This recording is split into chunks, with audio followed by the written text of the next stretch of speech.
Hello and welcome to Radio Free Nintendo. It is May 8th, 2025, and this is episode 926. I am James Jones. I am not dead.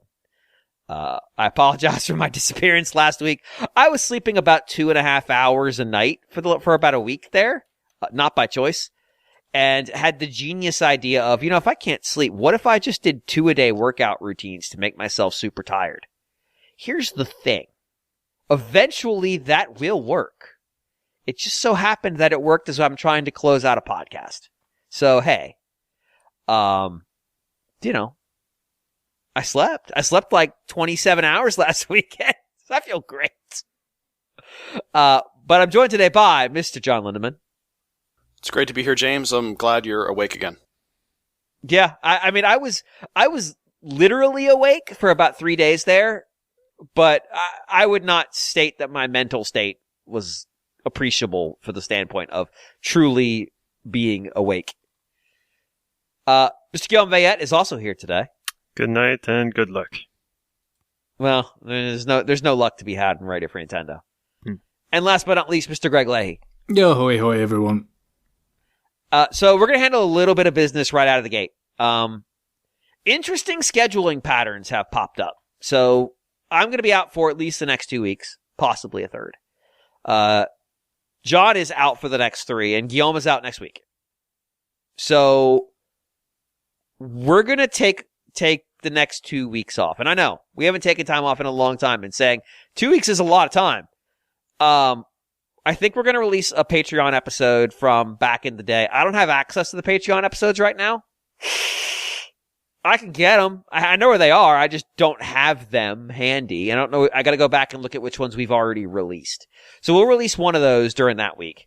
But we're just going to take a couple weeks off in the lead up to the Switch 2 launch, which it makes sense. Like, it kind of avoids the mess we had when the Switch came out and we recorded the least valuable RFN episode ever. Where it's like, we're going to record an episode 45 minutes before the Switch releases to talk about the fact there's no games on Wii U.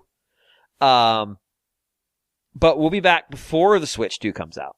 So we'll be there for the week before that. And then, of course, we'll obviously do the episode the day it comes out. Hopefully Greg will have his by then so he can give us some impressions. Otherwise, you're all waiting for a week to hear from us talk about Switch 2. But hey, it is summertime. It is not, well, it's almost summertime. So it's not terribly surprising. It is a little shocking that 3 of us all had to be out the same day. But hey, it just works out that way. Trying to find a bunch of guests just didn't make sense. And I don't think we'd missed a week in over a year. So I hope you'll be okay with us missing a little bit of time. We will release something probably next week. But maybe it'll be the week after. We'll figure that out. I'll go through the Patreon episodes and see which ones are worth doing. Which ones we haven't done before. There's some good ones in there. I probably won't give you another Keeley Wars episode. I think I've given you 2 of the 3. I don't know did we ever release the Cobra episode? I don't know that we did. That might be a good one. Or one of the movie episodes. Because there's a few of them that are good. That might be a go-to.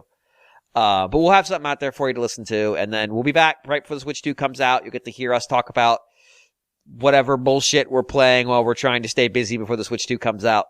And then when the Switch 2's out, you'll get to hear our impressions from that. So, keep sending emails, please. Please keep sending emails. It's rfn@nintendoworldreport.com. And when we come back, we'll be rested and refreshed and maybe not quite so whatever the fuck we've been for the last, 20 years of doing this show.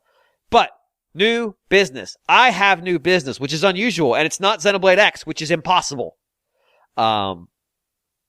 Not that I haven't played Xenoblade X. I have absolutely played Xenoblade X, but that's not what I'm going to talk about. I'm not going to talk about Xenoblade X. I have been known to go onto the eShop and just navigate through the new releases and just shit all over them. And I do this, I would say I do this out of love, but that would be just a lie. It would just be a lie. I do it because it's funny. I do it because it gets a reaction. I do it because sometimes I'm just incredulous. I see something on there and I look at it and I'm like, you can't be fucking serious. Like, that can't be a real product. it'll be like, this visual novel in Japanese, but no indication that it's in Japanese. Good luck. This week we have Mount Quest, which is digitized photos of Japanese people. I don't even know what the fuck this. I don't know what the fuck this is. A comedy style live action movies. Yeah, okay, I guess. Sure, great. But hey, sometimes you see things when you're just going through all the listings that's not ridiculous, like simulator, simulation. And it catches your eye, and it's not like another fucking Korean drone game or Max Cyber Shooter, which is a real game, by the way. I mean, it is a real title, by the way. I cannot promise you it is a real game. It is extant. You can give Nintendo money, and they will let it download to your Switch. Whether or not it is a proper game, that I cannot say. But what caught my eye as I was scrolling through last week's is this hand-drawn looking, I would say 90s style anime drawing called Endless Monday: Dreams and Deadlines. And it caught my eye because the art stands out immediately. It very clearly looks like it was drawn by hand on like a Wacom tablet.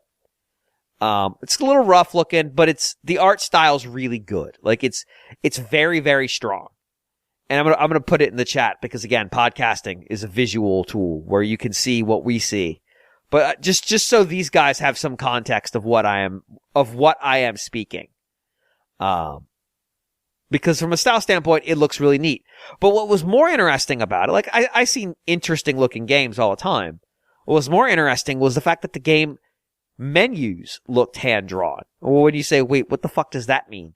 I mean, like, the fonts looked like they were drawn in someone wrote them.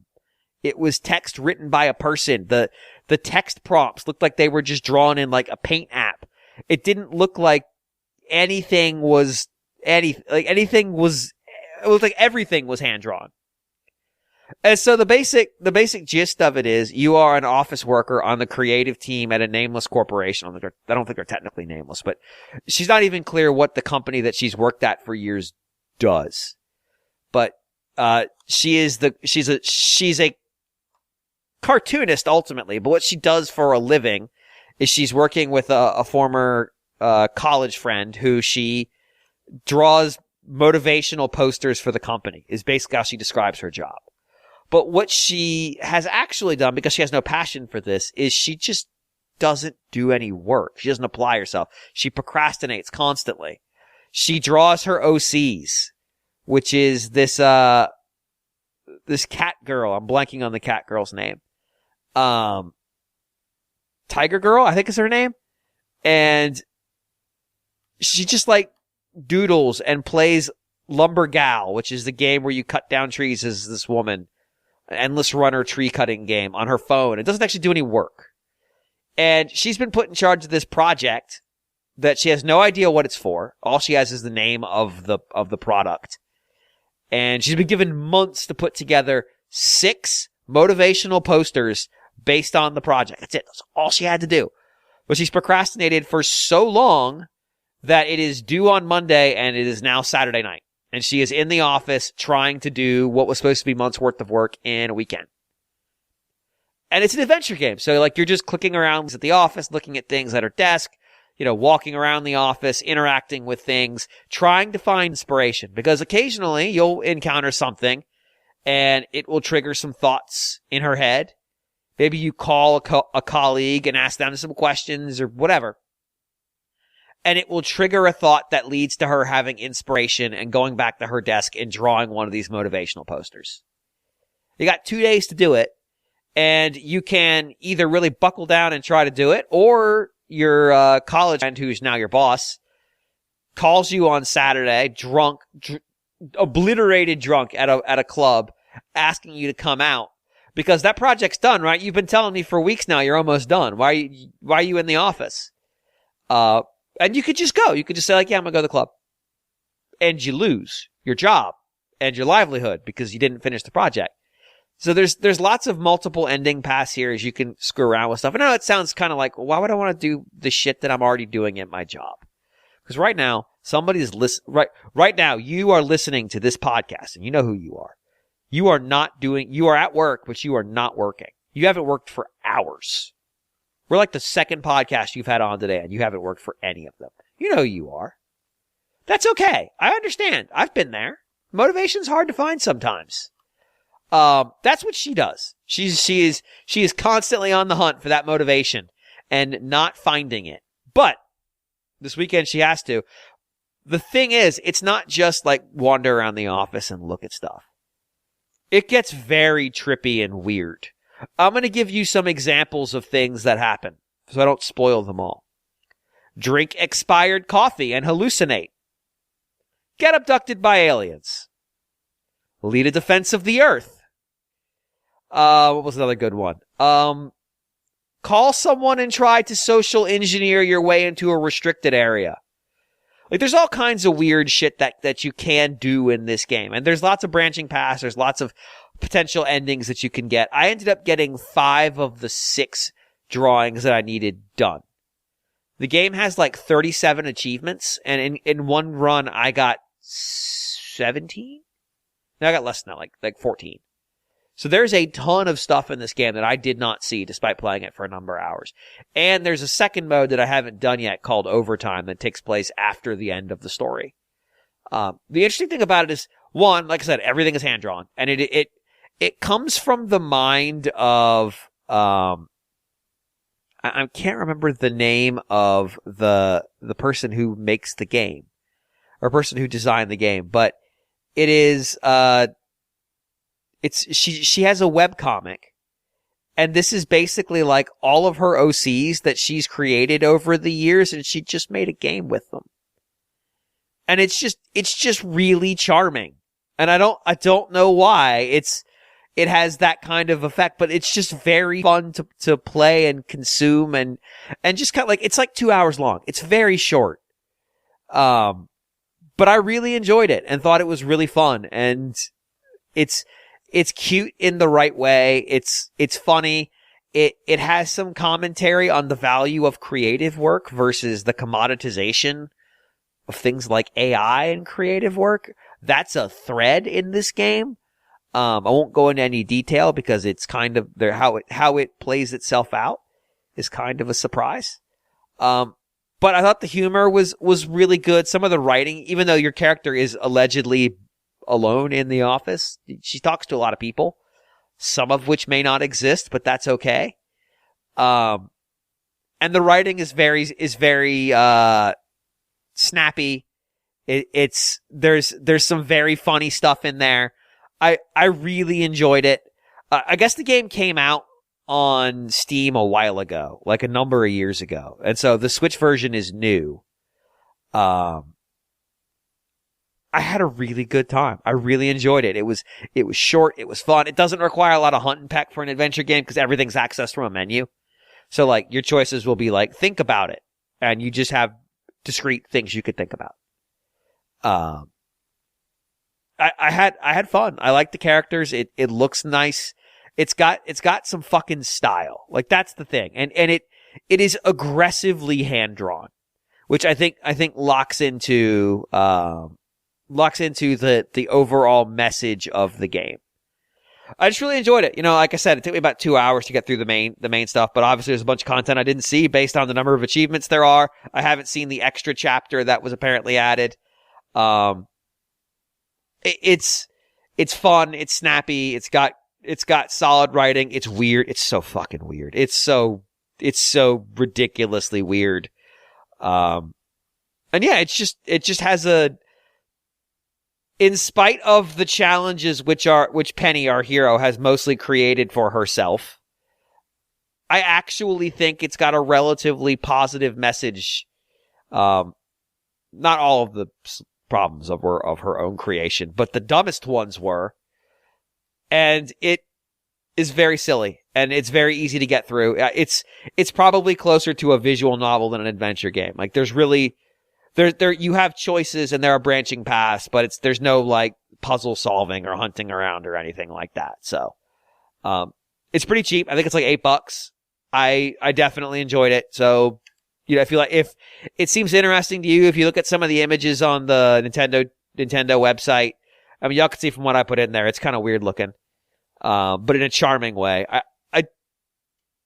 I will say that the Nintendo listing downplays some of the crazy shit that happens. It's not like ridiculous, but it's silly. It's played for silliness, and there's more to it than that lists.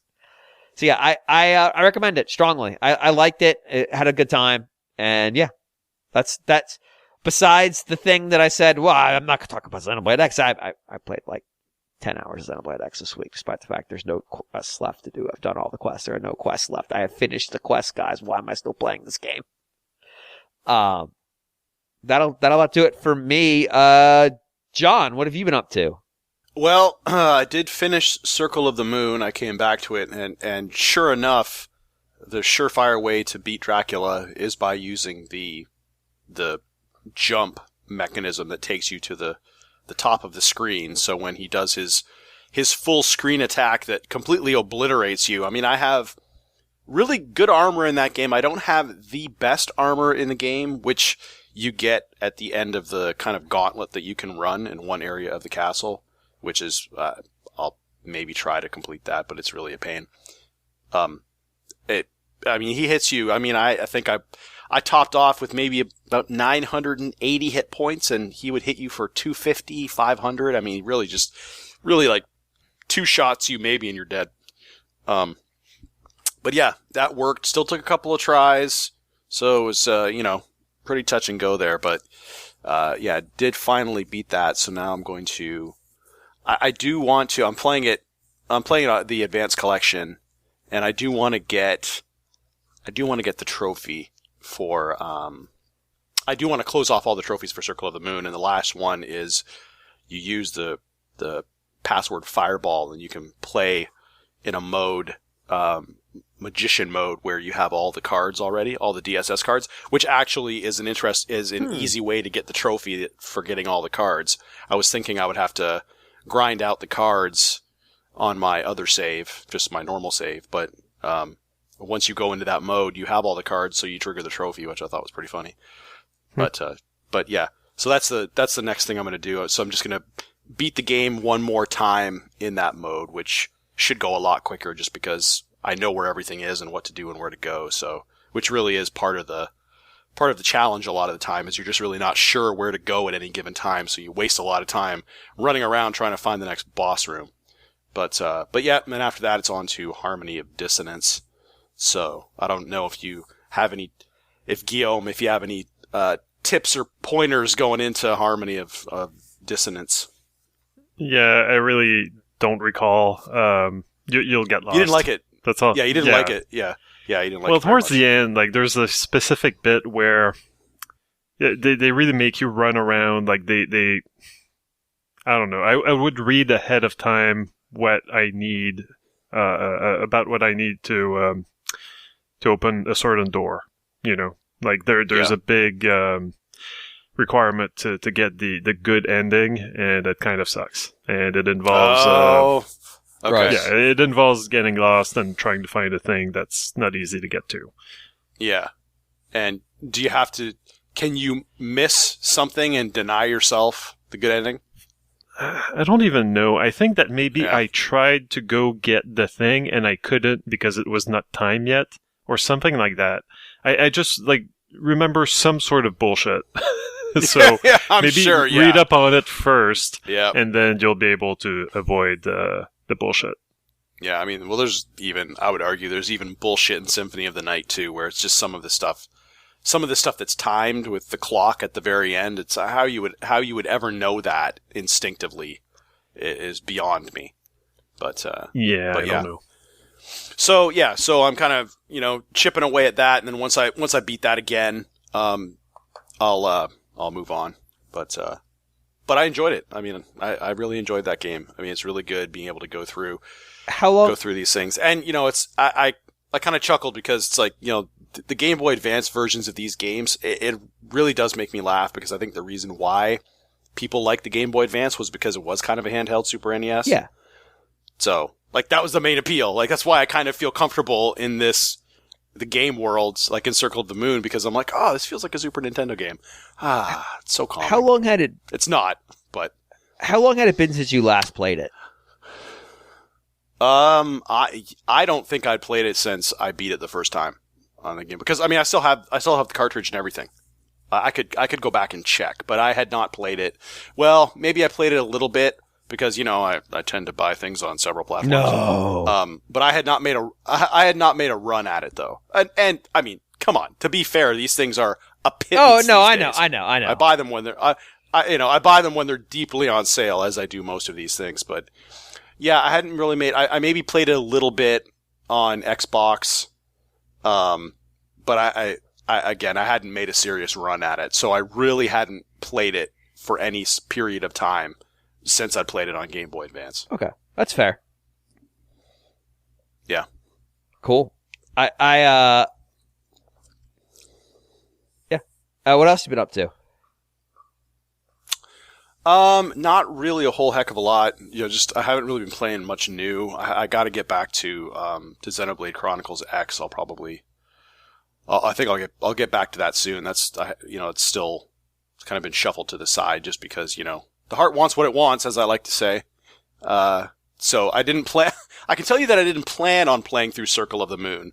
It was more of a, man, I just kind of feel like playing through this. I haven't played through this and I wanted to. Aside from that, just kind of wandered back to FC25 for a little while and playing some Madden as well. So, yeah, that's pretty much it. Pretty boring right now. Cool.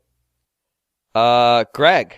Sure, yeah. Well, plenty more Xenoblade X for me, and Rift of the Necrodancer. I'm sort of making progress in that story mode as well. Definitely getting a bit tougher, but I'm just about coping without having to take the difficulty. You could lower the difficulty or even skip stuff to continue the story, but I'm resisting that for the time being.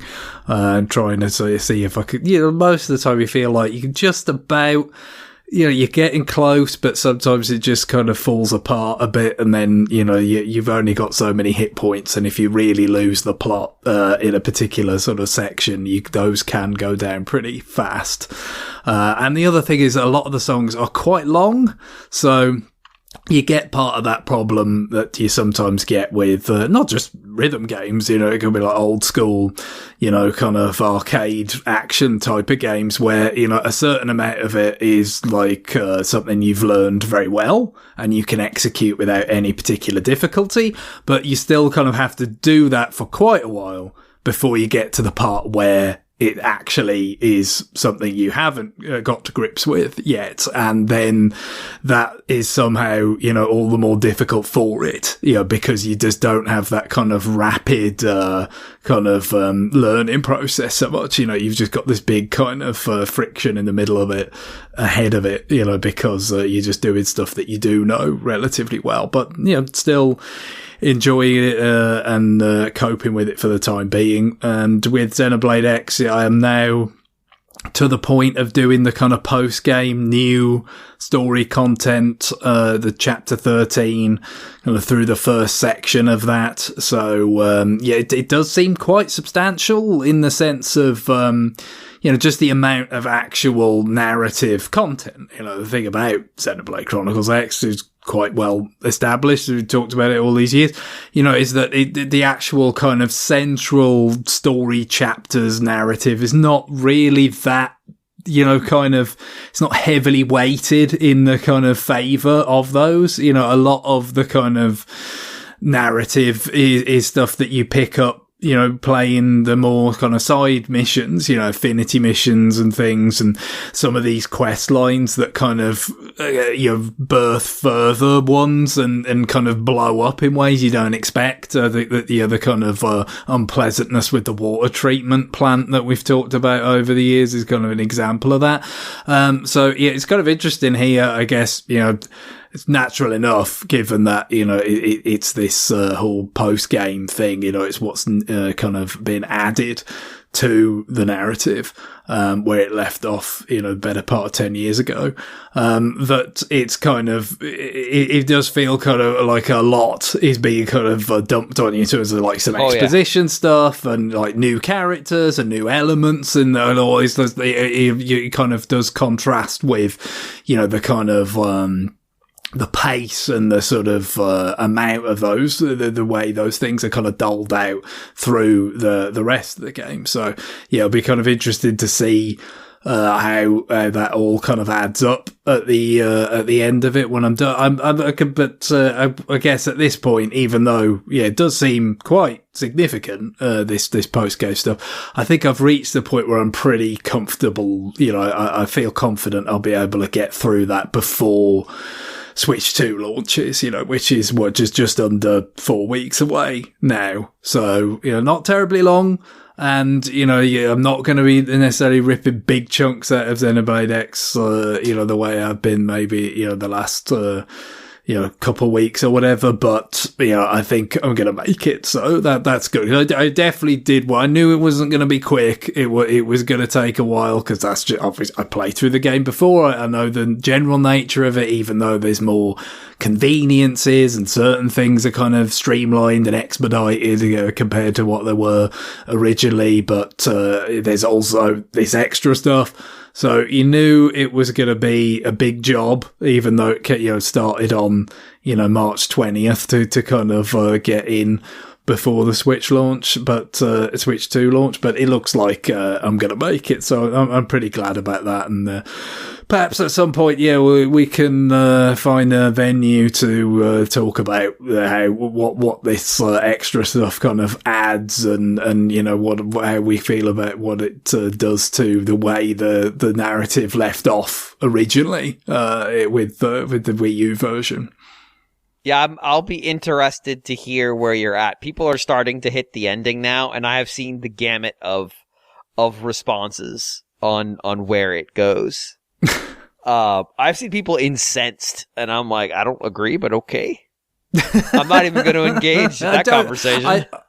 It's good to be famous last words, but I don't imagine there's anything that could make me incensed. So I'd be very surprised at that, because it's just, like I said, I don't know.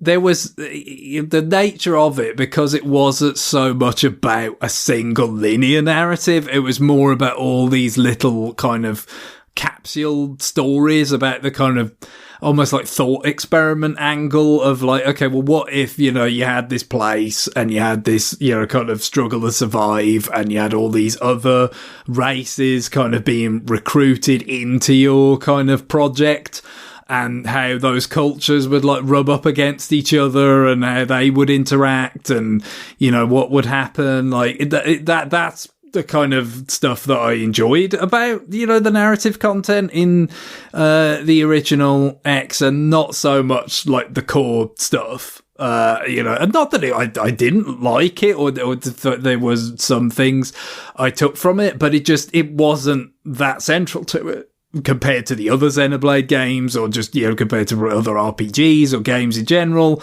Like, it wasn't the focus. So as a result, I wasn't like heavily emotionally invested in it or anything. And therefore, I can't imagine it would provoke that kind of response in me. But, as I said, that may be presumptuous. We shall see. Now I kind of like knowing where it goes. I kind of want to see it just like absolutely send Greg to the moon, and just in a fit of anger. Why would they? But I agree. There are decisions that were made in this narrative that I cannot fathom the challenge that they had in front of them, picking this thing up 8 years later. Especially where, like, to a certain degree, they must have had this plan. This must have been part of the plan to begin with. Does feel like they were freewheeling on it a little bit. Like, I don't know. How are we gonna close the loop on this shit? Yeah, that's the thing. I mean, it's on the one hand, where it left off was all very abrupt and, kind of extremely abrupt. So you kind of feel like they must have had certain ideas about where it would have gone beyond that kind of abrupt moment where it kind of got cut off. Equally, it's very easy to imagine that those ideas would not necessarily have been entirely, formed and like reconciled with each other or anything like that. So, yeah, I can imagine it, especially then with the passage of time, and then it's okay, we're doing this new version, and we've got to kind of. Yeah, the scope of it is going to be somewhat limited, right? It's not as if I imagine with the project allowed them the opportunity to say, hey, let's just do like this enormous like post game section that like fully where you can fully explore this bunch of like relatively new ideas or kind of thing. So yeah, it doesn't sound like it's the ideal conditions for something that's somehow going to be like, oh yeah. Nah, this was it. This was what they were planning all along, and they've just executed it. And the obviously, one can only you can't help but think of like some of the stuff that surrounded like Lost, that particular TV show. Because again, don't forget, like when Xenoblade X was being made, I mean, Lost hadn't long finished, had it? No, it was quite a relatively recent show, and Battlestar Galactica as well. The aughts kind of Battlestar Galactica, because there's a lot of that in this narrative. Oh yeah, I feel like as well, and so those shows hadn't long sort of finished, and that's the thing. There's a sort of extra nostalgia element to play in this now because it reminds you of those shows, which, like I said, back then they were a little bit old, but they weren't really. Well, now they feel like a long time ago, right? Now because they were 3 generations of TV ago.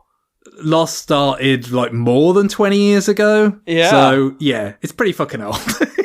At this point, but the whole like mysteries within mysteries, and what's going to get answered and how much of it's going to please anybody is like I can't. I would hope that it could feel less unsatisfactory than last season of Lost. Oh my god! But equally, even if there was a better effort, it's a kind of when you throw out all these kinds of threads with the kind of ambiguous like destinations, no one's ever going to be able to kind of bring them all back together and tie it off that beautifully. You know what I mean? It just the nature of that kind of narrative doesn't lend itself to that. No. But you could still do something, I think, that could satisfy within certain reasonable bounds. So we'll see. But I'm not too hung up on it. I've really enjoyed the experience of actually playing the game again. That's the main thing. This is a beautifully mechanically built world. I will say, I know that they advertise this game as having a new continent. I would say that's stretching it, what they're talking about. There is a new area. It is not broadly accessible. And like it is accessible during story beats, and it is definitively not continent sized. It's big, like it's a big area, but it is not a continent. So like them calling it like, we're putting a new continent, that's dubious. Is it more like a new island? It's more than that. Does it belong to anybody? This an new archipelago, island? maybe? To yes to both those answers. Okay. But yeah, it's interesting, and you get an absolute shitload of lore dumped on you as you explore it. Like just an ocean liner's worth of lore. Just like, here, have this lore delivery. You will be paying tariffs on how much lore shows up at this port. Let's put it that way. I appreciate that they did it. It's got a cool song. I look forward to using it in the end theme one day. Did you have the feel like, so when I hit the end of chapter 12, which is the original end of the game, there's the final boss, there's a video, there's another video that has a cliffhanger, credits, and then there's another post credit that has a cliffhanger. Did you get that same pang of you fucks when those videos ended abruptly, even though I knew I was going to get an answer now? Because I had that same, like, not as strong as I did when I played it 8 years ago, because I didn't expect an answer. But even now, I got there and I still had that moment of, you fucks really ended the game with these 2 videos. Are you for real? I guess it's one of those things where it's kind of like, well, you know, when you don't necessarily have like an ending, it's what you could do. Again, classic TV kind of references, like both of the original series of Twin Peaks ended on kind of very like ostentatious cliffhangers, basically, because it's like they didn't know they were going to come back. In one case they did, in the other case they didn't, at least not for a quarter of a century. So it was just like, look, let's just do the biggest, stupidest, whatever, like the stunt cliffhanger we can do to try and make it, but the audience is going to say, oh, we've got to know, and force the network to bring the show back or whatever, so it just kind of felt like a bit of that mentality was like, well, you can't actually end it, we'll just do this instead. So I appreciated it from that point of view. I was surprised that I still found it galling all these years later, even though I knew I was going to get the answers I so desperately sought if I just kept playing. I was like, why did this still give me that emotional, like, you fucks moments? I know it's coming. Like, why am I upset? What a good ass game. You should play it. They released their financial numbers today, actually. Xenoblade X did not hit that 1 million seller. It'd only been out for about 10 days when the numbers cut. Yeah, it would have had to do it in 10 days, which, considering, like, generally, like, well, certainly, was it 3 and Definitive Edition both sold, like, a little under 2 million? Yeah. So it would have had to get to 1 million relatively fast in that case, to do it in 10 days, considering that's probably, the kind of realistic scope, or probably a bit less than that, is probably the realistic scope that this, has to sell. Based on that. I think 2 sold a bit better, it was on the market for the longest, but also it had, we've talked about plenty of times, being in that first year, had a little bit of a better kind of shop window to get people, interested in a series, like, for the first time and stuff. So yeah, at this stage, it's like, even stuff like, New Super Mario Bros. Wonder has not sold as many copies as, like, New Super Mario Bros. U Deluxe, which, again, a lot of that's time on the market, but some of it's just, the kind of Switch has been winding down for the last couple of years. It's just probably a little bit harder to sell, or quite on the same scale. Tears of the Kingdom sold about 2/3 as well as Breath of the Wild, which is still just bloody big numbers, especially for... considering how long Breath of the Wild has been out. Yeah, again, Breath of the Wild has had the ultimate edge in, a time on the market because it was a launch game. But still, like, yeah, I would imagine it doesn't have the same kind of scope quite to sell as much as those previous Xenoblade games. But it could get over the million, but it just wouldn't be in one fiscal year now, because I assume... a lot of the sales are going to be front-loaded for a game like this. Well, for a lot of games, that would be the case, unless they've got that real, kind of enduring appeal, kind of mainstream appeal thing going on. So, but it could still, perform kind of respectably enough. I think, was it DK got over 1 million, didn't it? In a month plus or whatever. Yeah. It's such a good game, though. Like, if you've never played it, you really should. It's really, really... Oh, for goodness sake, go imagine... Just consider how much more, like, actual remastering and, like, development and everything has gone into this versus that DK one. Oh, yeah. Like, like, oh my God. I actually, for whatever reason, I was looking up builds for Skells, and the video was made on the Wii U version. And now, a couple things. One, a character that is introduced in this version of the game is mentioned in passing in that video, which goes back to the cut content part. But two, how fucking primitive the interface of the Wii U one is versus the Switch game. Holy shit! Like, it just looks old. It looks creaky.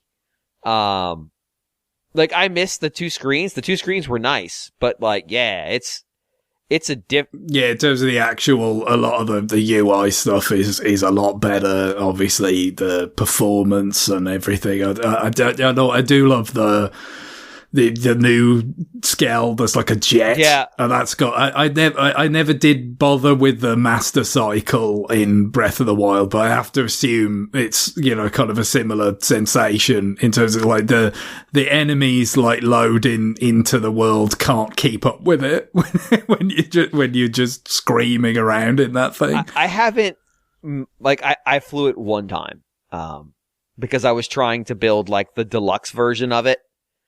And it's like I didn't want to unwrap that present early. But that thing's a fucking pain in the ass to build. So I've never got around to it. But yeah, it does have a little bit of the Breath of the Wild motorcycle feel. Thinking about like what did Link do with his motorcycle between Breath of the Wild and Tears of the Kingdom? Did it disappear like all the other Breath of the Wild content? It just sank into the ground. Oh man, that was my cool bike. Now I have to go listen to Zelda ramble on about fossils and shit again.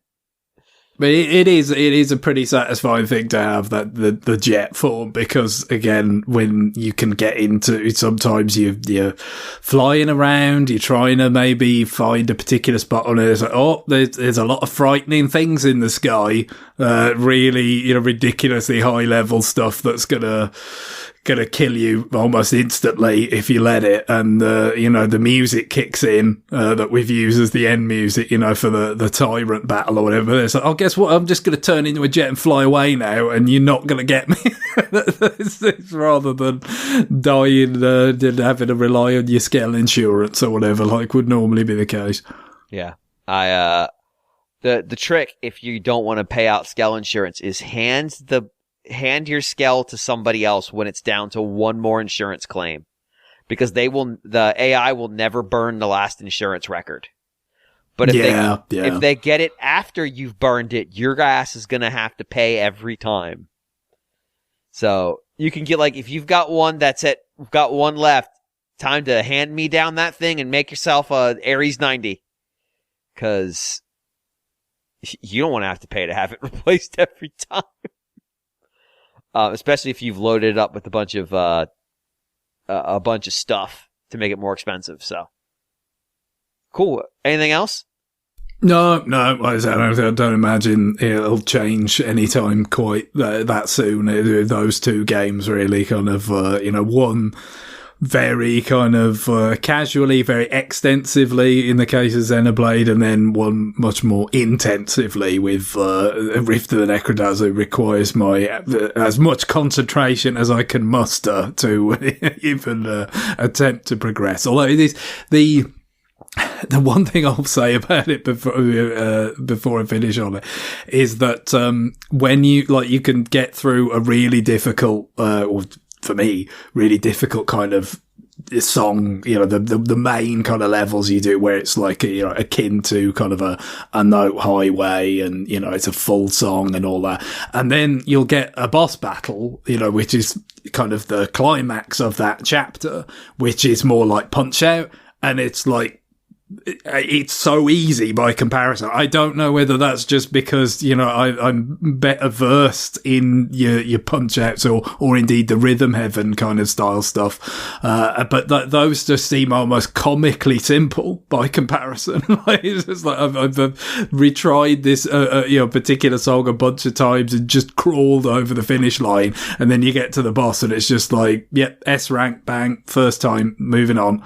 I don't know if that's just a me thing or if there is something about the calibration there that's a bit off. But yeah, I'd be interested to hear if other people have played it, what they think of that. Cool.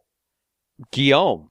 Yeah, not much at all. I'm still playing Final Fantasy VI. It's still a really good game, when you know. And I'm still getting the gang back together. So I don't know. Like it's fun to rediscover this game and to gain a new appreciation for what it's doing. And a lot of the appeal of going through these games one after the other was trying to guess like where their inspirations was coming from, and like what, you know, like seeing the evolution of them, like from one title to the next. And here, like, I feel like it's, you know, like it's reached its ultimate 2D form, and the storytelling is just, you know, the most sophisticated that it's ever been. Like the little tricks that they do, like they really try to emulate, you know, some stuff from movies, or you know, there's like they use it just once, but like there's when you see who was it? I think it's Setzer's backstory, like he you go down, like you go down to find this this airship that the spare airship that he has, because it's from his friend who he was racing, you know, a long time ago, and she went and like she disappeared, and so like much later, like years later, he found her airship just, you know, crashed in mountains.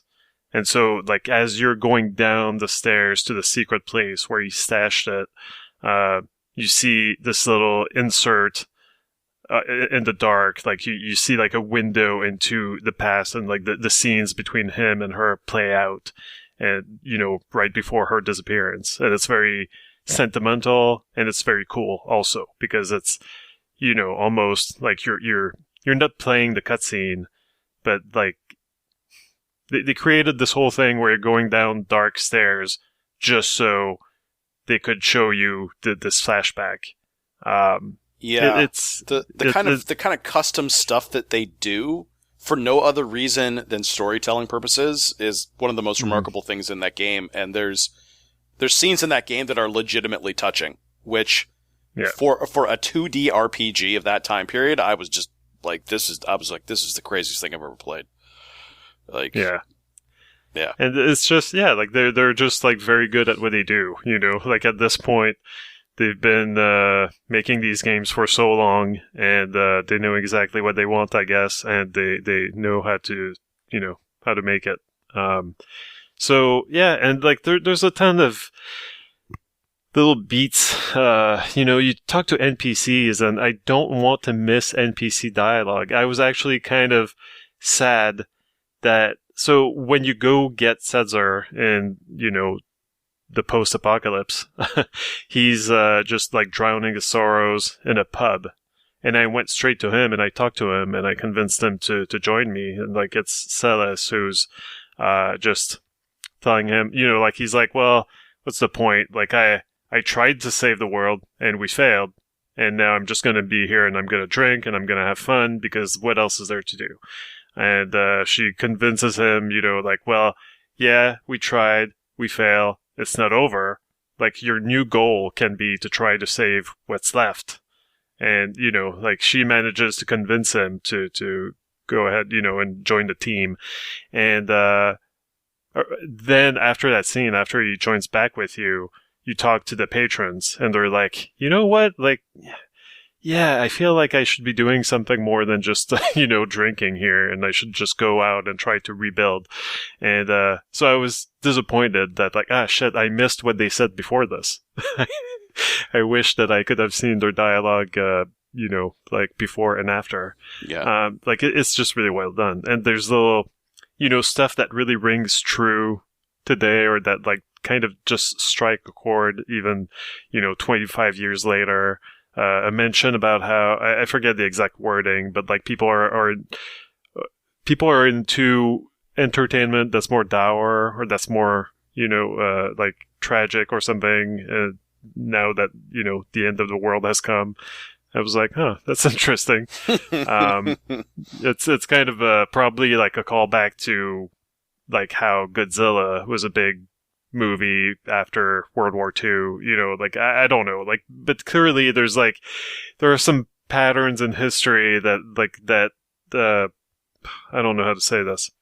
Like, this is not coming out of nowhere, you know, like the people who wrote this game were saying something, and they were touching on something that is true, and it's just kind of cool that it's not just endless, you know, references, or I think that this was several years ago now, I think, but like when I played through Final Fantasy XII, I was very blasé about the whole thing, and I was saying like, well, this is just Star Wars, You know, like, this is Luke, and this is Han, and that big lady with the rabbit ears is Chewbacca, obviously.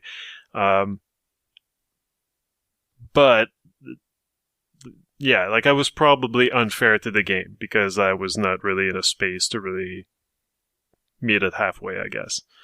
But in this case, like, I'm surprised at how much I've been getting into old Final Fantasy. I certainly didn't expect to play through them like one after the other without really taking a break, but it's been so much fun, and they've been so good. And Final Fantasy VI right now is like eating my dessert right now. Yeah. Because it's like it can't possibly be more Final Fantasy. You know? Like, are you seeing pop culture influences across the games from the time, like contemporaneous pop culture influences? Because that's something that I'm always curious about, going back to old games, like seeing like what movies and stuff like that from that time period, where you're like, wow, I didn't even realize that was actually a reference to that movie because it came out a couple of years before the game was made. Yeah, probably. Like, I'm not equipped to really know exactly what the producers would have seen or what they would have been influenced by at the time. But like, I've definitely mentioned that in Final Fantasy 1, there's like a direct reference basically to Castle in the Sky, because you've got this robot fallen from a city in the sky, and like that's straight up from that movie, that Studio Ghibli movie. Yep. There's, the chocobos, although I've been reading up on that, and they might not have been directly inspired by Nausicaa. Like, they might have come from a commercial for chocoballs or something, like these little treats, these candies that had a claymation ad where like there was a bird that went like quay, just like the chocobos. So like, clearly, I can try to see, like, draw parallels and stuff, but like, I think that there are gaming historians out there who would do a better job than I would. But yeah, like, there's definitely, like, just Sakaguchi, like, even after he was outside of Square Enix, like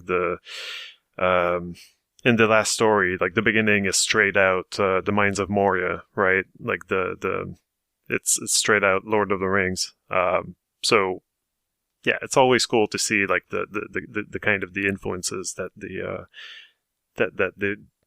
they would have put into their works. But yeah, I see that less in Final Fantasy VI right now. Like, I haven't noticed any kind of contemporary cultural references. But yeah. No, I'm not looking for them as much as I was at the beginning, because in Final Fantasy 1, that's basically all I had to look for, right? Like, the NPCs did not have very complex dialogue. The story was very basic. Yeah. So I had more time to try to look for these references. And in 6, it's like I'm actually paying attention to the story more and to the characters. And I mean, in Final Fantasy 1, they didn't really have as much of a concept of what a Final Fantasy game was, so they probably would have leaned more on recognizable influences or recognizable references. So definitely. But yeah, so still enjoying that very much. Like, if you've never played Final Fantasy VI, I'm sorry that I've been talking about it, assuming that everyone has played it. It's probably not the case. But even if, like, I don't know. I'm not going to spoil the whole thing, I suppose. Like, I guess I've revealed something that might have been shocking if you've never heard of Final Fantasy VI, but it's always a very, very worthwhile game to get into. And I would say, like, if you're not crazy like me, it's probably not necessary to get the whole collection. But if you feel like you're going to play through all of them, then yeah, sure, go ahead. Like, it's going to save you some money to buy the bundle. But if you're just, of course, just going to play one, I would say play 6. Cool. That's the. I mean, it would have to be the last of the remasters, or the Pixel. Yeah. What was it? Pixel remaster. Pixel remasters, yeah. Yeah, so they're out. So now you got to wait around for them to remaster them again in, what, 10 years? 8 years? Sure. Well, that's something that I'll probably touch on next time I talk about this, but I enjoy the Pixel remasters, but I wish that the originals were also available, you know. Because especially like Final Fantasy 1 is a completely different game, I feel. Like it's not the same feeling playing through it. I think I already talked about that when I talked about it several months ago, but yeah, like it's not the same experience. The changes that they made fundamentally change the nature of the game. So I do wish that we also had some version of them on NSO, or if they had been included in this collection, that would have been cool. I would have liked to have the ROMs, but this is cool too. Like, they're good updates. I'm not complaining too much. I just wish we had both. That's fair. Cool. All right, we're going to take a break. When we come back, we're going to do some listener mail. So please stay tuned.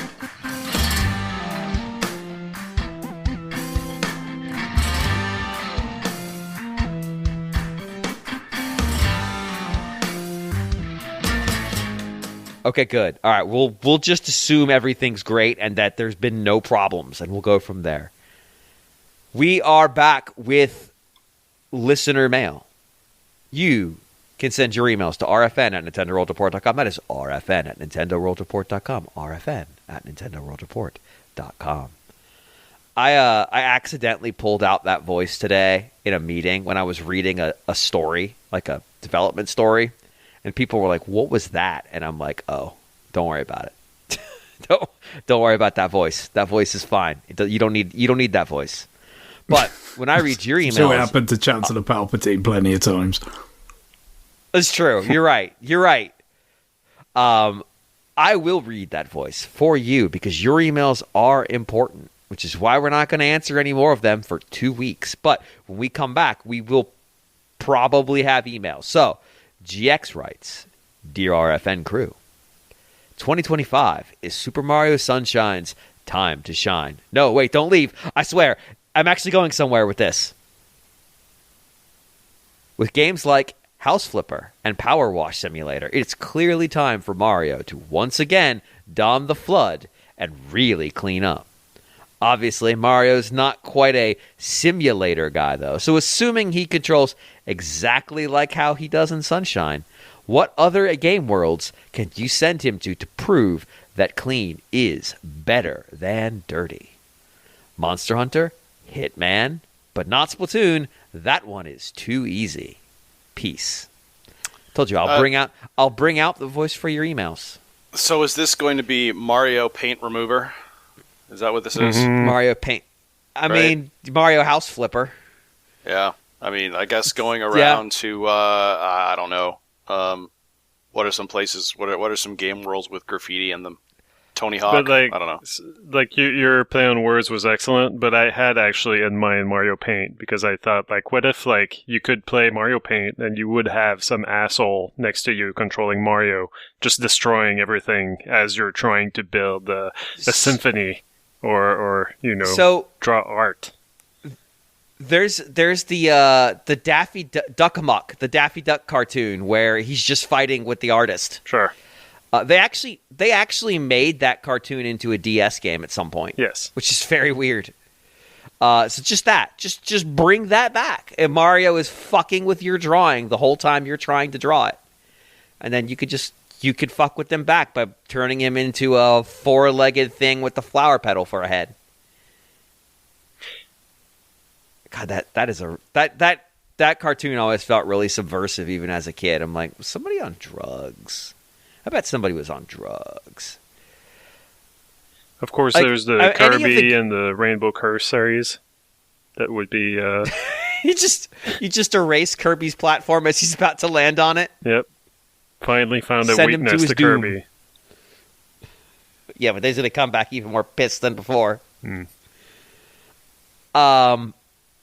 Like, I like the idea of any like racing game that kicks off like lots of mud and stuff. So like any of the Dirt series, you could just have Mario out there it's a Mario race car cleaning game where the cars go out and you just got to clean the mud off for aerodynamics. So you got to get it off quick. They only got a few seconds in the pit. You get these things cleaned. Like, what games have getting dirty as a mechanic, I guess, is the starting point. Like, there are definitely games where, like RPGs, where your character can get stinky. And my go-to for that is, as always, Deadly Premonition, where if you don't change your clothes and have them dry cleaned every so often, flies start to spiral around you, and you get the title Stinky Agent. Because that game is written by a 5-year-old. Wow. I like the idea of Mario just hosing off the agent, so he's not a stinky agent anymore. Well, like, the several games involve picking up trash, but I guess like the most well known of them all is Katamari Damacy, probably. You're just trying to collect everything, every little pin, every little poop thing. It's true. Bears, I don't know. I forget what you collect in that game. And Mario would just come in and eventually. And Mario would just come in and prevent you from going anywhere, I suppose. Just hose at you. Well, I mean, we all enjoyed rolling around rolling around fruit in Super Mario Sunshine, so I'm sure it'll be the same positive experience. Oh God, fuck that level so. And it's in the main play flow too. That's the worst part. Oh. So what's another? I mean, put the flood in Paper Mario. Make it a very short game. You are the most powerful character. Yeah. Like you know the Paper Mario that came out on Wii U. I mean not Wii U, on Switch. What was that one called? Origami King? Yeah, the Origami King, Switch, yeah. Switch specific. Well, obviously, we've had, the 1,000-year door now as well, but, Yeah. Think about how many enemies just spray them with that high-pressure hose and it's over. Also, the scale. Like everything in that game's scale is really messed up if you look at the bosses as the scale, so... Like, Flood at normal size would just push them off the table. Problem solved. There's got to be something. Like, I feel like I'm missing something really obvious. For me, here. Like, rather than sort of the literal, like, oh, it's sort of dirty, I was thinking sort of more sort of dingy, right? And obviously, and the thing is, I was thinking about the kind of era of games, and obviously stuff like Mario Galaxy, I guess, was sometimes held up in kind of opposition to this. So the people complain about, the early HD games on the 360 and the PS3 are all kind of brown and all that. And it's like, well, some of that trace, maybe, I don't know how truly causal it was, but I think RE4 was kind of maybe a little bit on the forefront of that, because that's a very kind of dingy, grimy kind of game, all that kind of thing. But then I was thinking maybe, so what could happen if we put Mario with Flood in a world like that, and then he just pressure washes it down with Flood, and then what does it change to? And then I hit upon the idea of you put Mario with Flood in Twilight Princess, and then he cleans everything up until it becomes Wind Waker.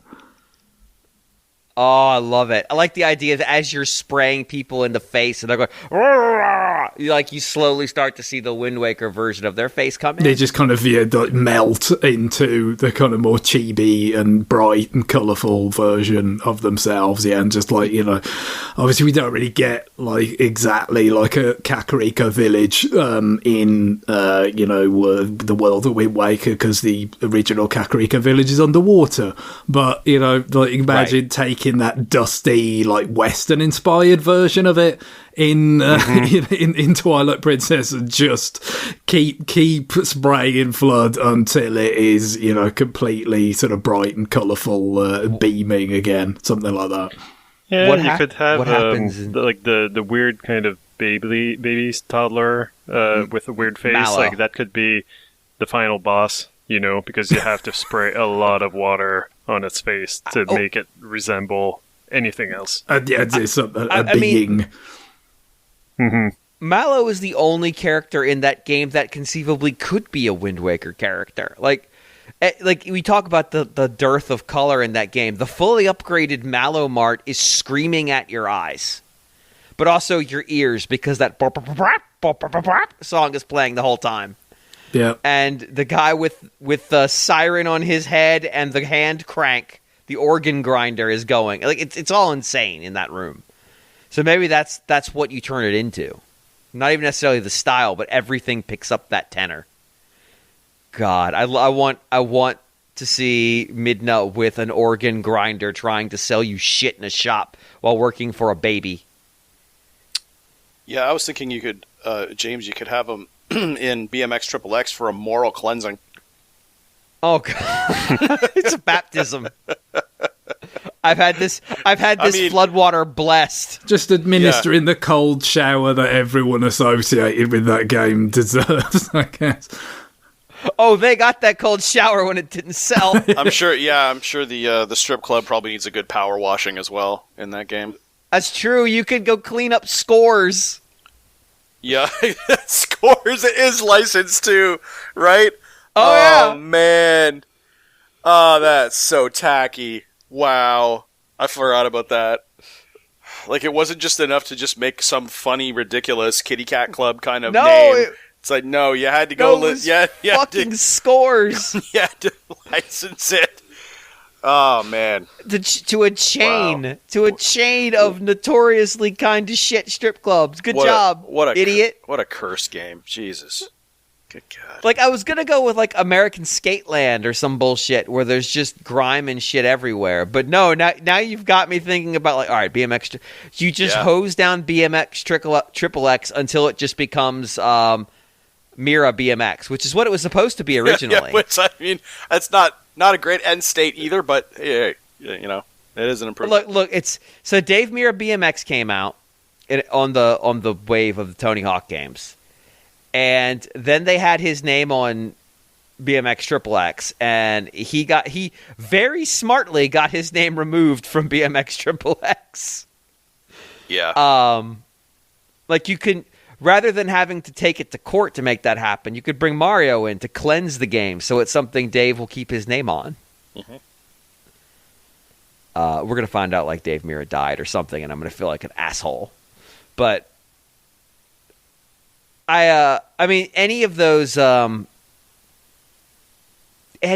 like games from that era where it was like, let's be grungy and gross. Like you talked about it with RE4, but I mean that whole genre at one point. I remember there was a meme that it was called "Doors Are Locked, Shit Gets Rusty" was the name of the genre. It's like, yeah, you're right. It's just they're all grimy and nasty, and then you've got all your grunge ass.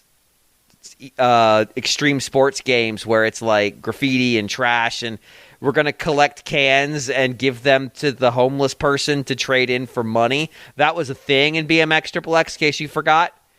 There's also a thing in a Yakuza Dave Mira game. is dead also, James. Dave Mira is dead. God yeah, damn it! So there you go. Yeah. Fuck! How? Yep. How did I just pull out of my... He's probably dead. What the fuck? It's like, yeah, he is. Damn it! He is. 2016. Like, it's possible. It's possible that popped out because somewhere deep in the recesses of my brain, You probably I knew knew that. it. Yeah, you probably are. We had I mean, this is not the first time we've discussed Dave Mira. Definitely. You and I have definitely No, discussed because Dave Mira previously. we played BMX XXX in the same room. This is with true, our yeah. pants on, I to mean, be clear. Yes, clothed. come on. We're professionals, journalists, if you will. There was nothing professional about that stream. But no one was having a good time, just to be clear. Yeah. In any meaning of the words. Yeah. Everyone was miserable.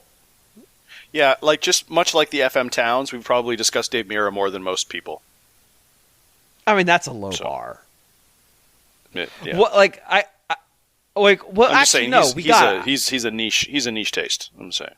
So you just got me somewhere where I can piss off some people by saying it. So this is really important. Okay. So we never got to play an FM Towns at PAX because one never showed up, which is sad. Mm-hmm. But I understand it because it's a Japan only thing. Whatever. PAX got me thinking of, like, PAX can be kind of stinky, which is true. Cons in general can... Not everyone follows good hygiene. So what if you just have a game... What if you just have a game where Mario just goes around to various conventions and events and just is like tracking down the... Keep in mind, GX said he still controls like Mario in Sunshine, which means his controls are overcomplicated, but he could do all kinds of weird jump shits. Well, it'd be really helpful to get around PAX, especially PAX, the first PAX East when it was in a fucking mall annex and all the hallways were really tiny. If you could, like, wall jump from wall to clear the hallway instead of trying to walk through the crowd. But what if while you're doing that, like it's fucking Assassin's Creed, you're also tracking the stinky people? And Flood's, like, giving you directions on where they are. And then when you find them, rather than dropping down and stabbing them in the neck, like it's an Assassin's Creed game, you got to hit them with water before they run away and make them smell like a respectable human being. It's just like Super Mario convention cleaner. And yes, the final boss battle is a Smash Brothers tournament, obviously. It's like neckbeard wash simulator. Neckbeard wash. That sounds like it's like a salon simulator, but just specifically for bad beards. Mm-hmm. Which is probably a real thing, to be honest. It probably exists. Wait, all right. So GX may have given us the answer by accident, not deliberately. He talked about, like, well, he's not a simulator kind of guy. Mario's too good for these simulators. I played fucking Mario where Mario is missing. Mario's not too good for fucking anything. But putting that aside, setting that aside, I played Mario Party. Mario's not too good for anything. What if Mario is now responsible for cleaning up the nastiest place on Switch, the eShop? And you just sit there and clean all the detritus out. You got to wash off the eShop. Got our 19th Anime Tit Simulator 2025 grocery store edition. Got to get that shit out of here. Hose that thing down. Just keep hosing until it turns into something respectable. That's like the idea of Mario literally. So if you imagine the eShop tile format, where it's just like a bunch of tiles to icons, and you can imagine that you can stand on the frame surfaces and you can bounce between the frames like they're walls. The idea of Mario platforming his way through the eShop, going up towards the most recent releases, and just cleaning off the things like they're the picture frames from Mario 64, where it's like the paintings that you could step into. You just have to, like, walk into them and clean up whatever that game is with your hose. And then when you come out and emerge, it's a game that's similar concept, but not quite so eShop detritus. It might be a little too meta for Nintendo, if I'm being entirely honest. That might have to star like Travis fucking Touchdown, considering how meta that is. But I like the idea of it anyway. Just gotta clean out the gunk. Get in there, and it's like, this is the 19th game about running a grocery store this week. Nope, not doing that. You just got to clean it up. Get it out of there. I bet there's got to be more games where grime is a Nintendogs. Mario cleans dogs with Flood. Yeah. How fucking much of a nightmare would that... Because, like, they're puppies in Nintendogs, and Flood is a high-pressure nozzle. Mm-hmm. So it's like, without an analog trigger, how do you apply enough water that you get him cleaned but don't shoot the dog all the way across the floor and into a wall? That's the challenge. Can you figure it out? Or are you gonna have to get another puppy? It's dark. It's dark thinking. I like it. What other games have mud and dirt and filth as a mechanic? There's got to be more. I mean, there is like The Sims, where you do a lot of you know? World of Goo. World of Goo versus Mario. Yeah. He's just a threat crossover in World of Goo. There you go. He's the enemy in World of Goo. I like it. I like it a lot. Anybody else want to stick Mario in something that's deeply inappropriate, but whereas water powers might give you the ability to do something unpleasant? I've got one that might be too inappropriate. You Go kind for it. of, We can always edit with it your out. puppies thing, I thought, like, oh, Mario, crowd control, just, yeah. It's not that funny. This is an unapproved assembly. Mario, high pressure. Yeah, I mean, Flood is high enough pressure that it's able to send him flying into the air. So Mario welcomes the inmates to Shawshank Prison. That's going to be a belter. It's my favorite scene in the movie, Greg. Come on. It's an Oscar-winning performance by Mario. God, there's... Do you reckon Luigi does the delousing powder? Dude, there's no way they trust Luigi with the delousing powder. He's definitely going to eat some of it. He's definitely going to eat some of it. Well, if that's more like the Louis Pikmin kind of side of the Mario Luigi kind of dynamic, where he's just completely unhinged and useless, and a bigger problem than he is helpful. I mean, Pikmin is probably an option too, but you have to keep in mind Mario's scale relative to everyone else involved. At which point he just becomes the boss of the game, right? It's just this guy with a giant nozzle of water. I mean, Chibi-Robo kind of gets there. There is cleaning in Chibi-Robo. What if Chibi-Robo has the flood and not Mario? So Mario's out, Chibi-Robo's in. He has a very small flood, scaled to size, but he still has Mario's you were controls. mixing water and electricity. I think you're asking for trouble here.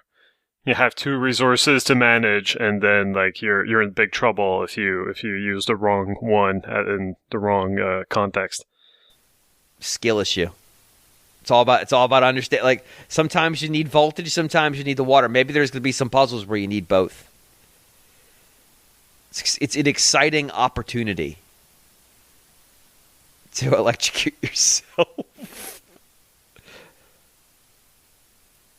There's got to be some good ones we haven't. I feel like there's any of the Mario Party ones. If you could just spray somebody with the hose in the middle of a mini game, that would be pretty funny. Like apropos of absolutely nothing, just blast them with high pressure water, but it doesn't get us the platforming part. All right, John, can you read the next email? All right, Daniel writes, "Good day, RFN lads. So, to zero fanfare, last month on the 13th of March, Codename Steam turned 10 years old. Now, I get the game wasn't for everyone and had some issues, but I absolutely adored it. The turn-based, Overwatch-focused combat, the dumb-as-heck story involving public domain characters, Lovecraftian monsters, and dimension-hopping nonsense. It's easily in my top 10 3DS games, and I'll forever be sad it didn't hit it off and died at one entry. More so, it ended on a goddamn cliffhanger. I still to this day feel if it had been ported to a console, it could have hit big. Over the years, Nintendo has had many new games show up that have had potential to be new series and just missed the mark. For every Splatoon and Box Boy, there seems to be a Sushi Strikers, Disaster Day of Crisis, Tokyo Mirage Sessions, and Tank Troopers. So my question for you guys is, what are your personal fave one-and-done game series from Nintendo? Something you think had potential but just didn't hit at the right time, or had a few flaws that stopped it from reaching its potential? Also, given its anniversary was missed by all and it had an absolute banger of a soundtrack, can I request some music for it from it for the outro? Codename, what's FE? I'm blanking on this one. Sharp Codename FE is a great rendition of the Fire Emblem theme. But if we want to go full sicko, the sing-along codename THEME is just a work of art. Anyway, keep up the great work. God. As always. That song is a hellscape. That song is truly a hellscape. It's to use the cringe feel, like it does have this feeling of like, I don't know if I can deal with this anymore. It's very unpleasant to sit through. Is probably my way of describing it.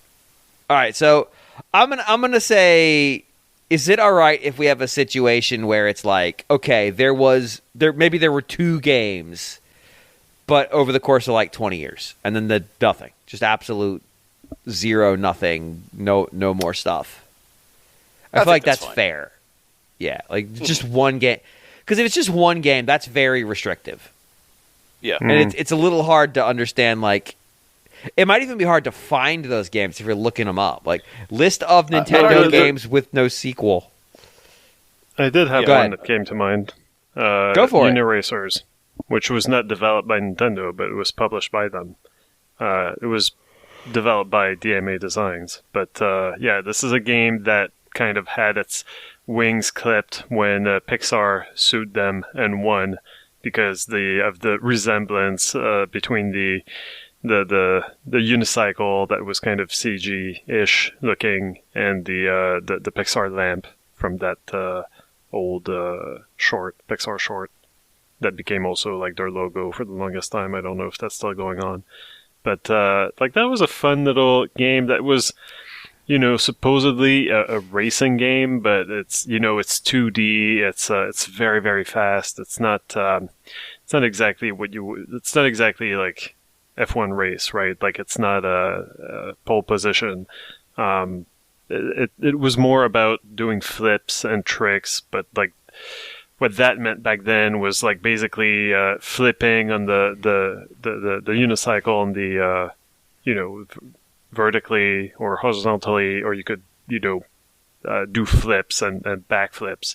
It was kind of a little bit like Tony Hawk before its time, like a very simplified, very 2D Tony Hawk, but still, like I think that the comparison holds. And I don't know if it had it in it to become a whole franchise, if that also hadn't happened. But it was, it was fun enough. Like I really enjoyed it, and a lot of people haven't played it. I was just saying, Blast Corps is an easy one. Do I need to play this in 2025? Blast Corps? Blast Corps? I mean, the expansion pack, yeah. I mean, I quite enjoyed playing through it again. I mean, it's there's wonkiness to it. I think it's kind of inevitable when you have like that many different vehicles.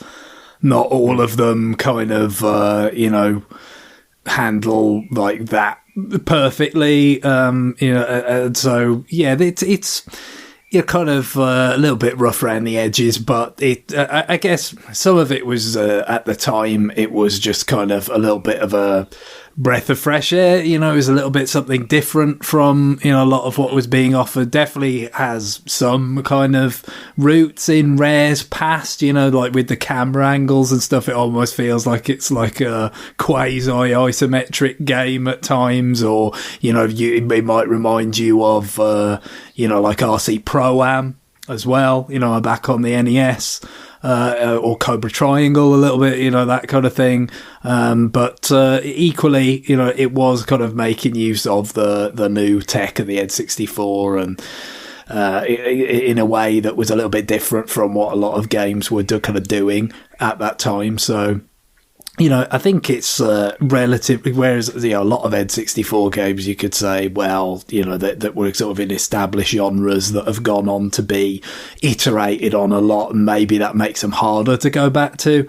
Even though, there's maybe a certain degree of kind of jank or whatever with this, because not just as a franchise, but as a kind of whole game type, it's not something that's been, heavily iterated on or whatever. There's probably a little bit of kind of freshness to it now, even, going back to it. So, it could be. But it really, I would imagine it depends on the the kind of level of tolerance for, some of that kind of finicky kind of nature of, it can be frustrating when, because obviously it's the premise, for those who don't know, is you've got clearing out these buildings for this giant truck that's carrying a nuclear bomb, essentially. And if it hits anything, it blows up. So, that is something that where, if you feel like, oh, well, I just ended up missing one little kind of section of a building because of something that, maybe it doesn't quite kind of feel right with the vehicle handling. It can be a little bit frustrating, I guess. I will say that particular element could be worth waiting to play it on Switch 2 when the N64 games get rewind. Oh, that's a good point. If it's something that's really, I don't recommend the notion of going hog wild with rewind in a game like that, because you're just going to kind of obviate the whole, kind of setup of the game, the whole kind of tension of it. But if it's something that you really feel was a kind of egregious mishap, that perhaps had something to do with, maybe the way certain things could handle or whatever, once in a while, just being able to roll it back somewhere might be. And again, even just with the save states, you can kind of add like quasi checkpoints to some of those longer missions that really feel like they probably should have had them in the first place, and that certainly make the experience more enjoyable, I'd say. Oh, definitely. Like that would definitely move that game along in a way that makes that just it evens out some of the imbalance and the frustration of that game. Like we've talked about it, the difficulty is a function of how hard it is to complete successfully and how much failure hurts, and that game can feel like the failure is kind of a pain.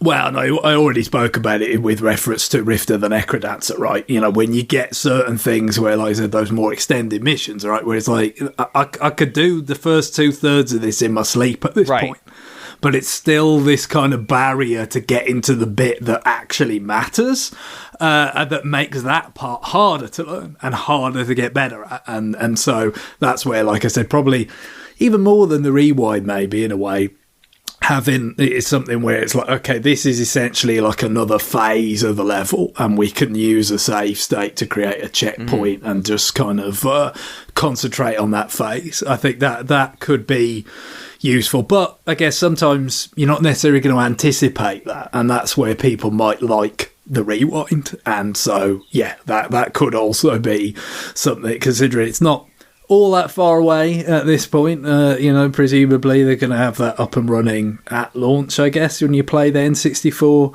classics through the expansion pack. That could be something to keep an eye out for. I was going through the list of games that don't have a sequel, because a lot of times you tend to forget them. But I had one in my head that I wanted to talk about before I even started this. And it ended up being two, because they're both 3DS things. Rusty and Badge Arcade. So Rusty's Real Deal Baseball was this weird economic prospect where you negotiated to buy the game from a down-on-his-luck dog. But while that weird economic model would never fly again, I kind of love it. Like, I kind of love the weird, like, lack of a fourth wall about the whole transaction. Nintendo actually does do it a little bit different does do it a little bit similar with the 3DS Street Pass games, where it's like, hey, you want to buy these games? They've got new games. You want to buy them? Because a rabbit is trying to sell you games. But there's something weird about the economic model of those that I just kind of like. It's just kind of fun. But a similar thing happened with Badge Arcade, where it's just like you could just get badges and they just become the icons of shit on your home menu. But also you can practice with fake badges just for fun. Do I want Nintendo to have what is effectively a crane game baked into their system? Not really, but at the same time, I just sort of appreciated how weird that shit was. And how it was just different. It was just a different thing, and Nintendo took a different riff on it, and it was amusing and enjoyable in a very peculiar sort of way. Like, I could come here and tell you what I really want as a sequel to is Itoi Shigesato no Batsuri #1, which, honestly, like a game where you fish with your animal friends may have been slightly ahead of the curve.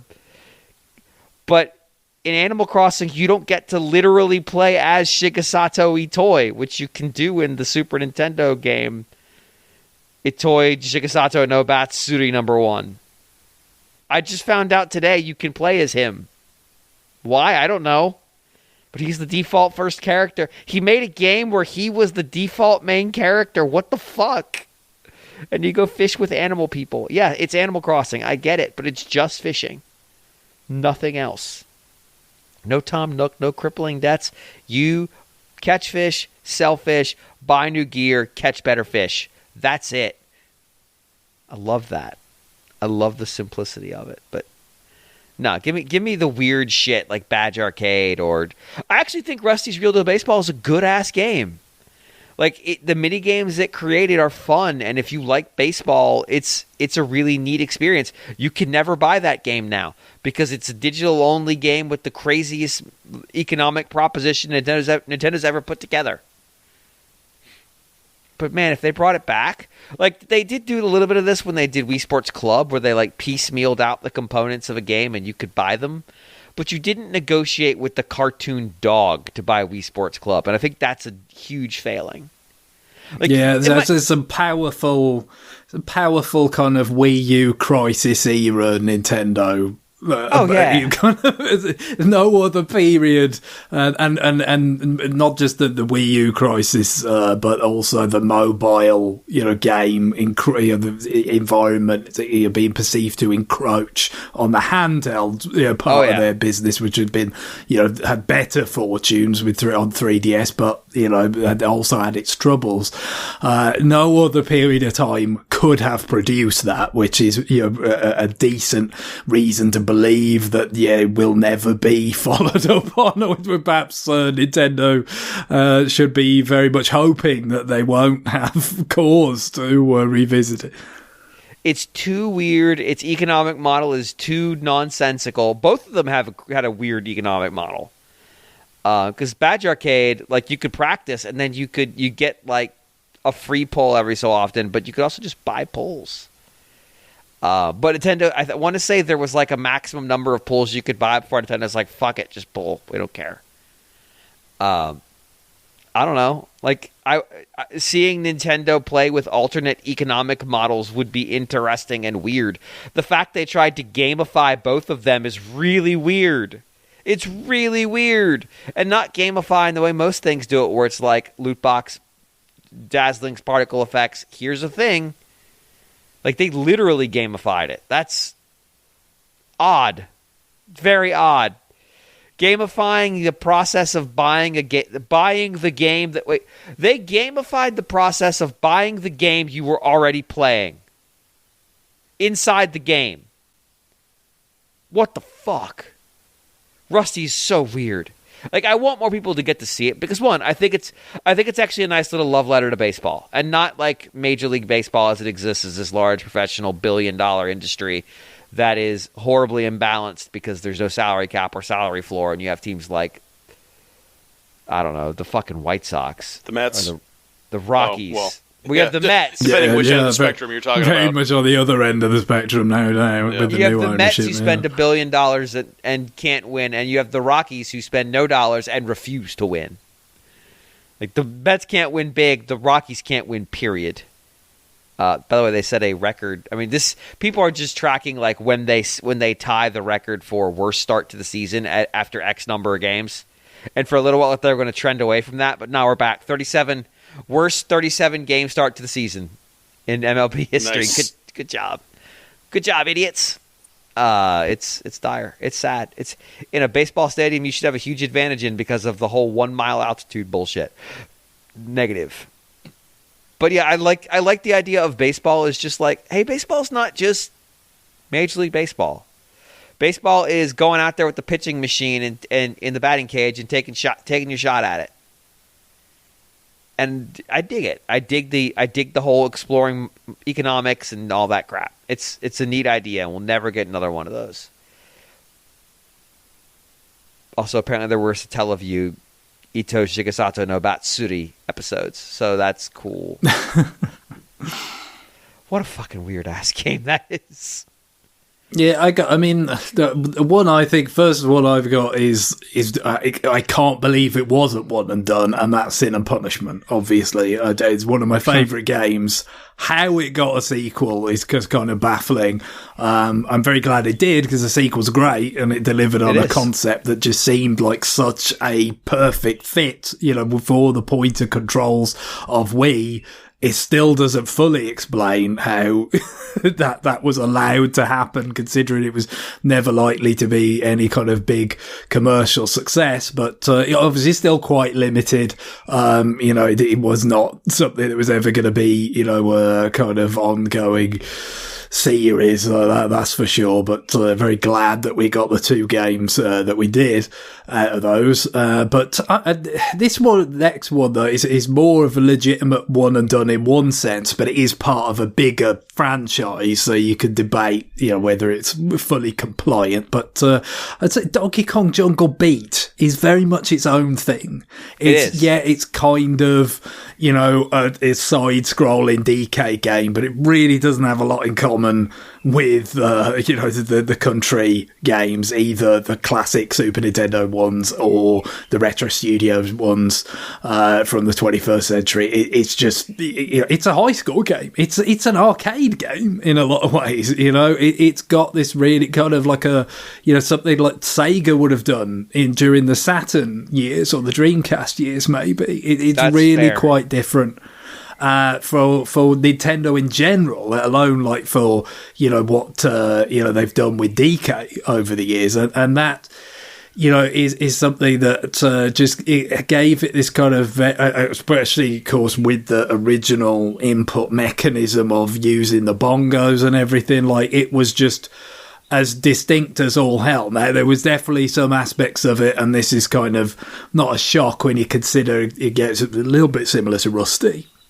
The context of where Nintendo was when this was being produced, where it's kind of like they're just kind of putting some stuff out on GameCube to kind of keep things rolling, but really their attentions are turned elsewhere, to the DS, of course, and what Wii was going to end up being. And this is a little bit of a sort of you're casting in that direction, right? Of like, well, we've got the same fundamental hardware of the GameCube, but we're experimenting with different input mechanisms and what we can do with different gameplay styles that arise from that and all that. So it's a little bit of a kind of indication of where the future's going, but still it's got all these things that are completely distinct to it. But because they were never going to give it some lavish development schedule and budget and all that, there are elements that are distinctly, underbaked. Particularly the bosses repeat, and none of them are that good. So it would have been nice for it to get a follow-up where maybe you kind of, kept that very distinct gameplay with the kind of combo, base scoring system and all that kind of stuff, but just fleshed it out into more distinct and creative scenarios and bosses and all that kind of stuff. But perfectly, understandable how it didn't happen. As we know, a lot of the development there, that was the beginnings of EAD Tokyo, and they ended up handling, the core Mario games on Wii and Galaxy 1 and 2. So why, but I did for however thin and not entirely kind of a little bit undercooked as it was, it was still a very uniquely enjoyable experience. You also just made me think of them. Bring back Odama, please, because with the bongos this time. Yeah, well, a one-off that I would have liked to have seen a sequel to is the original Ice Hockey. The NES Ice Hockey? Really fun NES Ice Hockey, because that was a really fun, stupid game for the time period, and it would have been nice to actually see a sequel to that. That would have been cool. Yeah. What are small, medium, and big hockey players doing right now? What are they up to? I don't know. Some of them are playing in the playoffs right now if they happen to play for Vegas, and whoever Vegas is playing. That's what they're up to right now. Yeah. Vegas they should probably pay attention to the game, to be honest. Vegas is playing the Oilers. Yeah, that's right. That is correct. If the Oilers are also listening to us, I should probably pay attention to the game as well, especially because we haven't released yet. I really like stuff like the bongos in this context, because it doesn't necessarily mean those were good ideas. That whatever the cost to put that random piece of plastic in the box was smart, but they did do it, and they did it more than once. And the bongos, which are sitting right there, I don't know that I want to play that game for any amount of time, because my hand started to hurt. Because you are constantly whacking the shit out of the bongos. But it is pretty neat. So, like, I used to own, I used to play Jungle Beat on that thing. And eventually I realized that there are just like buttons, right, through the membrane Sure. of the bongos. You don't actually have to hit the bongos. You can just press down on them. But your that's brain how, wants to hit the bongos. I was playing. Yeah, well, and also my roommate at the time called me a coward. So there's also that. For not hitting the you bongos? You can play the game. Yeah. That's I'm pretty just good. saying, like, if you don't want to hurt your hands, you can play like I did, but you're playing the cowardly way. Can I get an unlicensed glove from Nintendo directly to protect my delicate little handsies? I do wonder with something like that, because the GameCube adapter that we've already got that works with Switch, that was released for Smash, I think it will work with Switch too. So I wonder whether we'll get any games that are... Because there's like 3 Donkey Konga games in Japan and Jungle Beat. There were. So, yeah, whether they bother with those or not, I don't know. You'd think if they did, it'd be down the list, perhaps. But theoretically, you have what you need that can connect to the Switch if you've still got a pair of bongos lying around, which they overproduced them, that's for damn sure, because I can remember getting the DK Jungle Beat and the bongos just dirt cheap round about, I don't know what it was exactly, maybe 06. So it was a little, a couple years after that had come out. Jungle Beat itself, and I guess an extra year since the bongos debuted, and that you could get them so damn cheap. They must have just, even though I doubt there was, because the GameCube wasn't that popular, right? Like they couldn't have produced some ridiculous number of them, but however many, it was too many, and so it must have been a bunch of retailers had just kind of flogged them to get that shit off their shelf, and it comes in a big box. And people would sell them on eBay for like not much more than that, or essentially the same. Like it takes up a lot of space for what it is, ultimately. So yeah, I get it. This needs to go, or we're gonna make it go. Anybody else got any examples besides Ninja Face Training, whatever that fucking DS game was called? Eyesight training thing, as well. Do you remember that? Oh yeah. But yeah, face training had like a camera thing or something like in Japan. But then it was they did localize it as a DSi game, I want to say, or something like that. Yes, a one-off indeed. Jeez. There was a ninja training. There was another one I remember that was also equally stupid. Yeah, learn your magic tricks. Oh, yeah, the magic one. God, what a nightmare. Teddy Together needs a sequel, obviously. We never even got that. The in North Ninja America. Trading one was called Ninja Reflex, and it was EA, wasn't it? Ninja Reflex. Mm-hmm. My Ninja Reflex is acting up.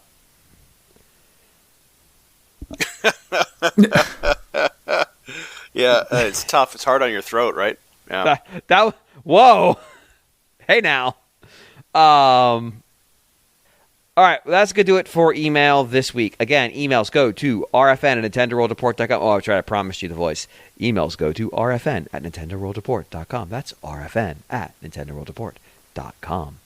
You can send us your questions, comments, thoughts, ideas, concerns, games, and more to rfn@nintendoworldreport.com. So, as I mentioned at the start of the show, we're going to take some time off. 2 weeks before we produce another new episode. Who will be on that episode? Who can say? So let me put dates on that so you guys have that context to go with. So this episode will come out, if my calendar would open, please. This episode will come out on roughly the 11th. We will miss the episodes that would normally have come out on the 18th and 25th, and we'll resume publishing around the 1st. I will go through our backlog of Patreon episodes and find one that we haven't released before, and we'll probably have it queued up to drop the week of the 18th. That way we can take the week of the 25th off.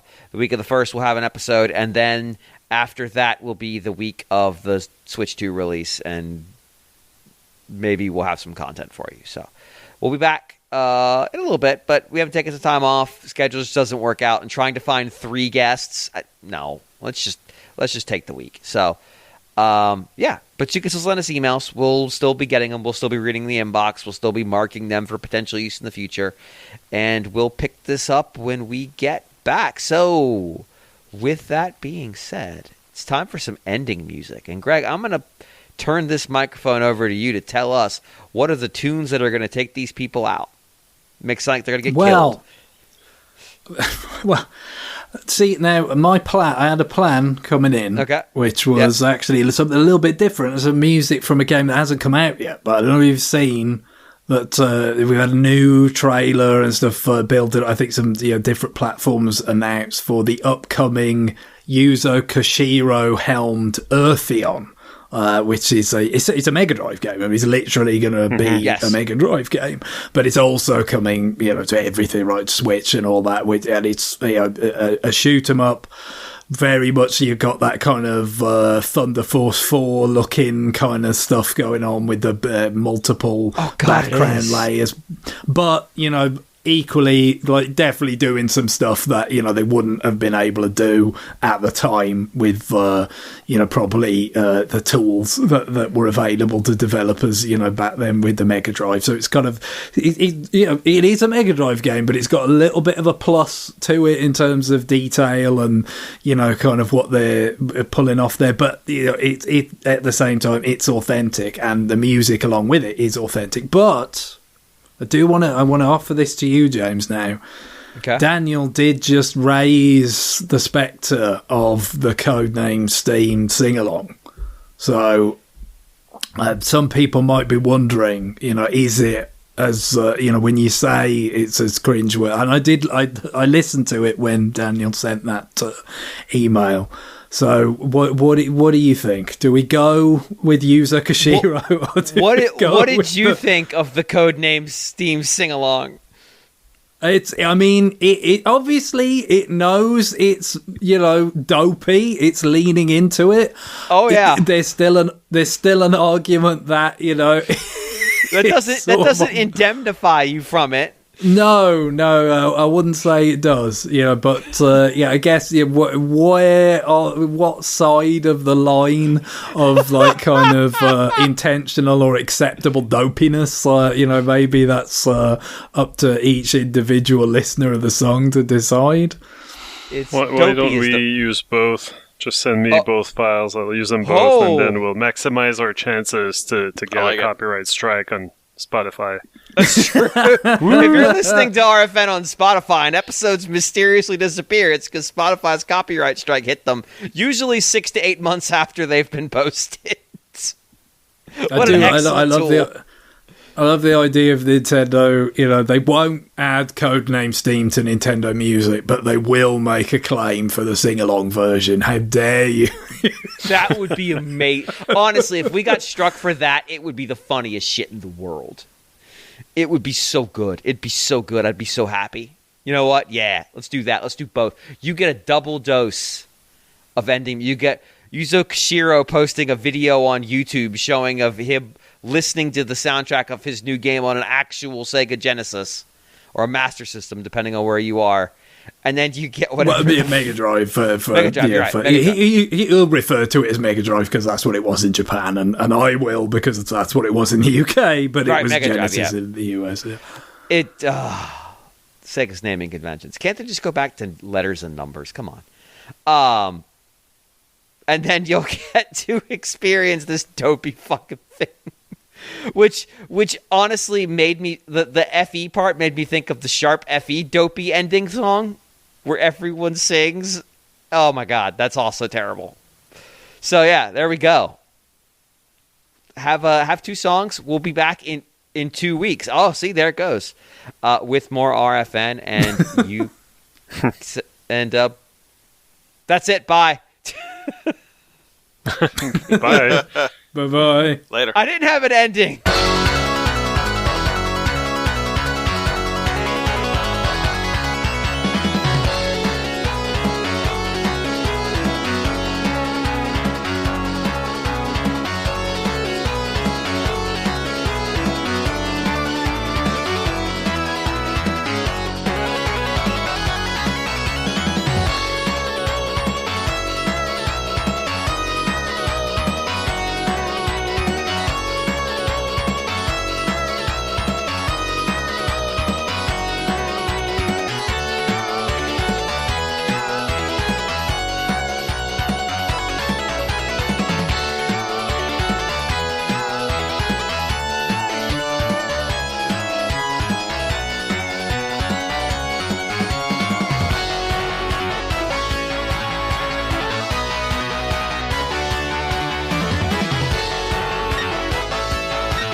Citizens, look around. Can you hear that fearsome sound? There's a menace that's encroaching, something aliens approaching. Join the team that goes by codename Steam. Pick up your pack and march to fight back the monster menace. What a team! They call them codename Steam. United they stand with every woman, child, and man. Yes, the American dream won't run out of steam. Not with you on our team. No, sir. Citizens, look sharp. If you fear the future's dark, a righteous cloud's a-comin' that'll send those creatures running. It's the team that I call codename Steam. Soaring the skies, they've got their sights on the monster menace. No, don't scream, just call for codename Steam. Oh, when things look rough, you'll find they're always up to snuff. Codename Steam, a strike team handpicked by President Lincoln himself to defend America. No, the world from the terrible alien threat. Armed with the latest in steam technology, they're all that stands between us and total annihilation. Ha ha ha! My goodness, you look good. Listen up!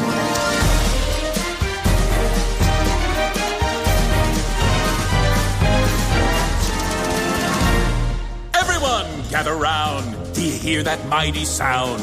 A cheer through all the nations for honest Abe sensations. Codename Steam, Abe Lincoln's fighting team. Boiling with pride, we're at their side against the monster menace. Codename Steam, let's hear it for the team. They'll take command until they've freed our land. Codename Steam, Codename Steam, here to save the day. Heroes hand in hand, marching across the land. Here comes Codename Steam. Saving the globe is their only goal, from pole to frozen pole. The strike team eliminating the alien